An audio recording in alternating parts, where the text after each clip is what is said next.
अस्सलाम वालेकुम व्यूअर्स, उम्मीद करती हूँ आप सब ठीक होंगे। शुरू करती हूँ अल्लाह के नाम से जो नहायत रहम करने वाला है।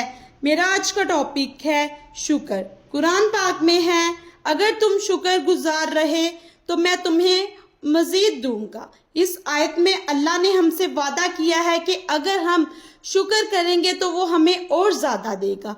और ये वादा अल्लाह ने सिर्फ माल और पैसे के मामले में नहीं किया है, बल्कि ये वादा अल्लाह ने दुनिया की हर चीज के इत्तेबार से किया है। यानी अगर अल्लाह ने आपको हदायत दी है और आप अल्लाह का शुक्र करते हैं तो अल्लाह आपको इस हदायत पर साबित कदम रखेगा। अगर आपने अपने दीन के बारे में कुछ नया सीखा है और आप इस पर अल्लाह का शुक्र अदा करते हैं तो वो आपके इल्म में और इजाफा कर देगा। अगर आपको कोई खुशी मिलती है और आप अल्लाह का शुक्र अदा करते हैं तो वो इस खुशी का वक्त और बढ़ा देगा और आपको मजीद ऐसी चीजें देगा जो आपको खुश रखेंगी।